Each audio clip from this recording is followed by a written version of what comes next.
বাহাদুরাবাদ এটা ঐতিহ্যবাহী জায়গা ছিল এক সময়, কিন্তু বর্তমানে তা নাই। আমরা যখন দেখতাম তখন আমরা ছোট ছিলাম, অনেক ছোট, কিন্তু তারপরেও ঐতিহ্যগুলো চোখের সামনে মনে হয় আজও ভাসতেছে।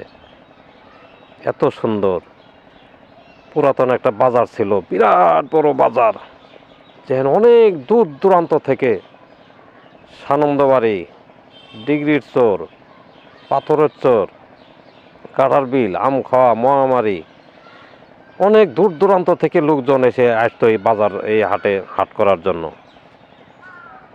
এখন তো লোকজন বেশি হওয়াতে নদী ভেঙে নেওয়ার পরে হাটও নাই, বাজারও নাই। বড় বড় বড় বড় কুঠি আছিল বাহাদুরাবাদ। কুঠিগুলো দেখছি, আগে তো মানুষে কুঠি কুড়ি কইছে, মূলত ওগুলো ছিল পাটের গুদাম। বিভিন্ন জায়গা থেকে, বাংলাদেশের বিভিন্ন জায়গা থেকে জাহাজে করি, নৌকাত করিয়ে এই পাটগুলো নিয়ে আসতো। নিয়ে এসে এই যে বাহাদুরাবাদ কুটির মধ্যে থুইছে গোডাউনে, এখান থেকে আবার ফিরে পাটগুলো বিভিন্ন জায়গায় জাহাজ যোগে রপ্তানি করছে। এখন এই কুড়িগুলো ভেঙে নেওয়াতে বাহাদুরাবাদের ঐতিহ্যগুলো সবগুলো ধূলিসাৎ হয়ে গেছে, পরি একবারে বিনাশ। এত বড় কুড়িয়ে যে এত এলাকা, বিস্তর এলাকায় কুড়িগুলো যে ছিল, বিরাট এলাকা। আর কুটির মধ্যে এই গাছগুলো ছিল বিভিন্ন ফলমূলের গাছ, আম গাছ, বড় বড় আম গাছ, বড় বড় কাঁঠাল গাছ, বড় বড় ফল ফলান্তের গাছ। এইগুলো যখন নদী ভেঙে নিল,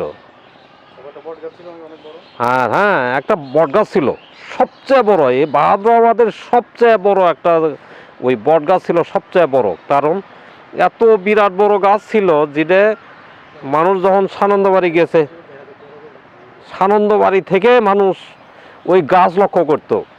আগে তো এত রাস্তাঘাট ছিল না, কোনো যানবাহনে মানুষ নৌকা দিয়ে চলাচল করতো বেশি। এই যানবাহন যখন নৌকা দিয়ে দিক হারাইছে, তখন মানুষে খেয়াল করছে যে বা আমগরে বট গাছ আছে, দহ বট গাছ কোন দিক দেখা যায়।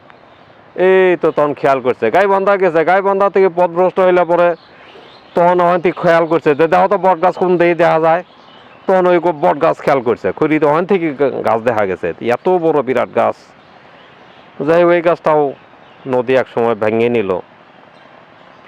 তারপরে আমরা বাহাদুরাবাদ এই স্কুল ছিল, আগে মাসে বলছে কাছারি ঘর। কাছারি ঘর মানে ওই যে ভূমি অফিস, যেটা যেখানে জমির মাপ জরিপ করা হয়, সেটা মানুষ তো এত কিছু জানতো না। আগত মানুষ, আমরা আসলাম মূর্খ মানুষ, আমরা শুনছি বলে কাছারি ঘর, কিন্তু মূলত সেটি ছিল ভূমি অফিস।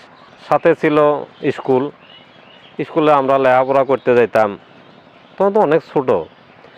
আর এই যে কাছারি স্কুল, এর চতুর্পাশ দিয়ে এত বড় বড় আম গাছ, জাম গাছ, কাঁঠাল গাছ, নারিকেল গাছ, বিভিন্ন ফল ফলান্তে বড় বড় গাছ ছিল।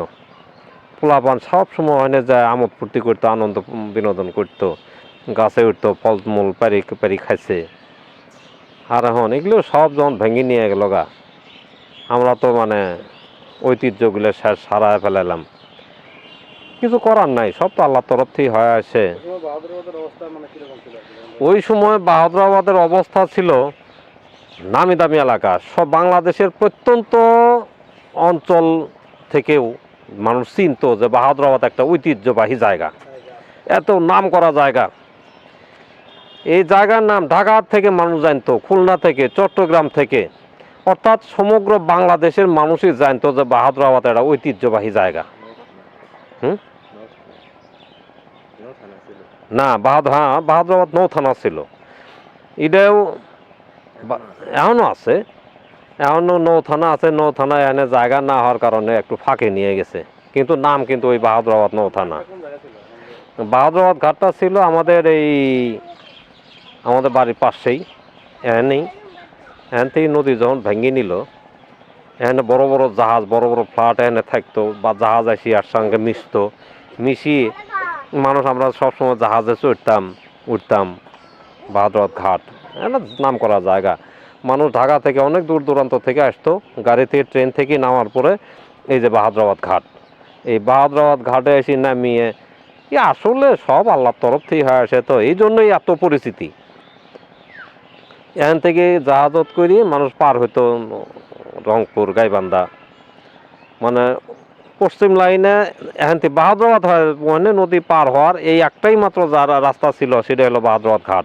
এই বাহাদুরাবাদ ঘাটের মাধ্যম দিয়েই মানুষ এদিকে উত্তর পশ্চিমাঞ্চলে চলাফেরা করতো, যার কারণে বাহাদুরাবাদ একটা নাম করা জায়গা। আসলে সবই আল্লাহর ইচ্ছে, আল্লাহর রহমতের জায়গা ছিল। এখনও ঐতিহ্যটা আমাদের এলাকার, আমাদের দেশের মানুষ বা যুব সমাজ এখনও যদি চেষ্টা করে তাইলে হয়তোবা আবার ফিরে পুরাতন সেই ঐতিহ্য ফিরে আনা সম্ভব।